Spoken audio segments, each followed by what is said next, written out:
দর্শক, আমি রয়েছি ফেনী জেলার ছাগলনাইয়া উপজেলার জনতা ব্যাংক ছাগলনাইয়া শাখার সামনে। আপনাদেরকে আজকে দেখানোর চেষ্টা করব ছাগলনাইয়া উপজেলার স্কুল কলেজের শিক্ষক কর্মচারীরা আজকে জনতা ব্যাংক ছাগলনাইয়া শাখা থেকে বেতন উত্তোলন করার কথা।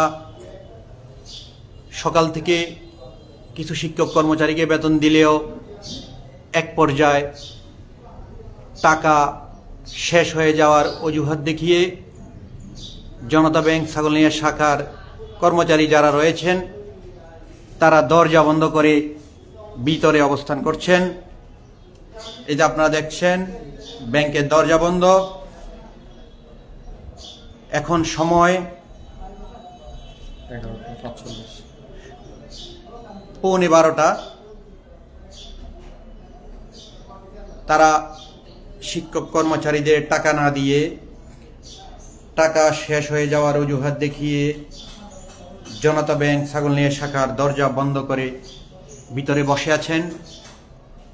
আমরা এখন কথা বলবো ঈদ করতে যিনি তার বেতন ও বোনাস তুলতে ব্যাংকে এসেছিলেন এমন একজন শিক্ষকের সঙ্গে।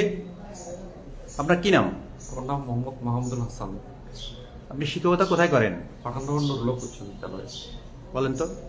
আমি আজকে সরকারি যে কালকে প্রজ্ঞাপন হয়েছে বাংলাদেশ ব্যাংকের, সেখানে দেখেছি শুধুমাত্র জুমাতুল বিদার জন্য 2 ঘন্টা বিরতি রাখে 10টা থেকে 3টা পর্যন্ত ব্যাংকিং সেবা চালু থাকার কথা বিভক্ত শিক্ষকদের বেতন এবং বোনাস উত্তোলনের জন্য। কিন্তু আমি 11:30 আসার পর দেখেছি দরজা বন্ধ। ভিতরে আনসার সদস্যকে নক করলে বিয়ে হয়ে ওনারা বলে যে টাকা শেষ। 10টা থেকে নাকি কিছু শিক্ষককে টাকা দিয়েছে, এখন টাকা শেষ হয়ে গেছে। আমি 22,000 টাকা উত্তোলন করতে চাইছিলাম, এটা হচ্ছে আমার চেক। কিন্তু এখন ওনারা বলতেছে যে এখন টাকা নাই। কিন্তু এটা হচ্ছে কথা, দুঃখের বিষয় আর কি। আমরা বেসরকারি শিক্ষকরা অবহেলিত, আমরা বেতন বোনাস না পেয়ে করতে হবে আর কি। ধন্যবাদ। দর্শক, আপনি শুনলেন যে শিক্ষকের কথা। আর কয়েকটা দিন পরে ঈদ, আর এই ঈদের আনন্দকে ভাগাভাগি করার উদ্দেশ্যেই যে সরকার যে বেতন ছাড় করেছে বেসরকারি শিক্ষা প্রতিষ্ঠানের, স্কুল ও কলেজের, আর সেই বেতন তুলতে এসে বহু শিক্ষক এই ব্যাংকের সামনে থেকে ফিরে গিয়েছেন হতাশ হয়ে। তারা যে অজুহাত দেখিয়েছেন, তাদের যে টাকা নিয়ে তারা এসেছিলেন সেই টাকা শেষ।